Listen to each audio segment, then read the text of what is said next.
മുണ്ടക്കൈ ചൂരൽമല ദുരന്തബാധിതർക്കുള്ള മുസ്ലിം ലീഗിന്റെ പുനരധിവാസ പദ്ധതിക്ക് മുസ്ലിം ലീഗ് സംസ്ഥാന അധ്യക്ഷൻ പാണക്കാട് സാദിഖ് അലി ശിഹാബ് തങ്ങൾ തറക്കല്ലിട്ടു. മേപ്പാടി പഞ്ചായത്തിലെ വെള്ളിത്തോട് 11 ഏക്കർ ഭൂമിയിൽ 105 വീടുകളാണ് നിർമ്മിക്കുക. പുനരധിവാസ ഭൂമിയിൽ സാദിഖ് അലി തങ്ങളുടെ നേതൃത്വത്തിൽ പ്രാർത്ഥനയും നടക്കുകയാണ്.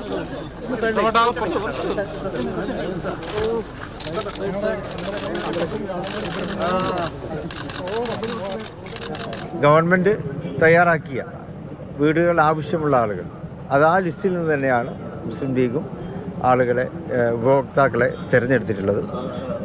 105 വീടുകളാണ് ഇന്നിപ്പോൾ ഇവിടെ തുടക്കം കുറിക്കുന്നത്.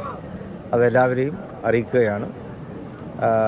നാടിൻ്റെ ഒരു സഹായവും സഹകരണവും ഈ കാര്യത്തിൽ ഉണ്ടായിരിക്കണം എന്ന് പ്രത്യേകമായി ആവശ്യപ്പെടുകയാണ്. കാരണം അതൊരു വലിയ പദ്ധതിയാണല്ലോ, എല്ലാവരുടെയും സഹായ സഹകരണങ്ങൾ വേണ്ടി വരും. അതെല്ലാം ഉണ്ടായിരിക്കണം. കഴിഞ്ഞ കാലങ്ങളിലൊക്കെ ലീഗ് ചെയ്തില്ല. മുസ്ലിം ലീഗ് ഈ പദ്ധതിക്ക് ചെയ്തു തന്നിട്ടുള്ള മുസ്ലിം ലീഗിനെ സഹായിക്കുവാൻ മുന്നോട്ട് വന്നിട്ടുള്ളവർ അവരോടെല്ലാം ഉള്ള അഗൈതവമായിട്ടുള്ള നന്ദി ഇവിടെ അറിയിക്കുകയാണ്.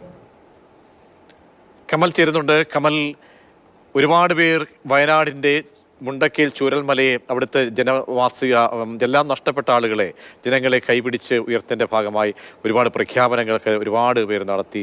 പലരും നടപടിയുമായി പോയി. സർക്കാർ പലപ്പോഴും വൈകുന്ന പ്രോജക്റ്റുകൾ എന്ന ആരോപണം ശക്തമാകുമ്പോഴാണ് ഈ കാരുണ്യ പ്രവർത്തനം ലീഗിൻ്റെ ഭാഗത്തുനിന്നും ഉണ്ടാവുകയും ഭൂമി ഏറ്റെടുത്തുകൊണ്ട് നടപടിക്രമങ്ങളിലേക്ക് പോകുന്നത്.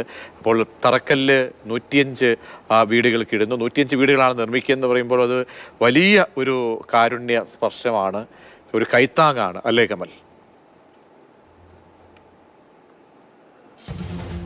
തീർച്ചയായും ഒരു കൈത്താങ്ങാണ് പ്രജീഷ്. 105 വീടുകളാണ് മുസ്ലിം ലീഗ് നിർമ്മിക്കുന്നത്. ഈ ദുരന്ത ഭൂമിയിൽ പ്രത്യേകിച്ച് മുസ്ലിം ലീഗ് ഈ ദുരന്തത്തിന് ശേഷം വളരെ ശ്ലാഘനീയമായ പ്രവർത്തനങ്ങളാണ് നടത്തിയത്. ഏതാണ്ട് 680ഓളം പേർക്ക് 15,000 രൂപ വീതം അടിയന്തര ധനസഹായം നൽകി. 55 വ്യാപാരികൾക്ക് 50,000 രൂപ വീതം നൽകി. അങ്ങനെയുള്ള പ്രവർത്തനങ്ങളുടെ തുടർച്ചയായാണ് ഇപ്പോൾ 105 വീടുകൾ നിർമ്മിക്കുന്നത്. സാദിഖ് അലി ശിഹാബ് തങ്ങൾ അല്പസമയം മുമ്പാണ് ഈ ഭൂമിയിൽ പ്രാർത്ഥന നടത്തിയത്. അതിനുശേഷം തൊട്ടടുത്ത തൃക്കൈപ്പറ്റ മഹാശിവക്ഷേത്രത്തിലേക്ക് സാദിഖ് അലി ശിഹാബ് തങ്ങളും പി കെ കുഞ്ഞാലിക്കുട്ടിയും എത്തി. ക്ഷേത്ര ഭാരവാഹികളുടെ ക്ഷണം സ്വീകരിച്ചാണ് അവർ എത്തിയത്.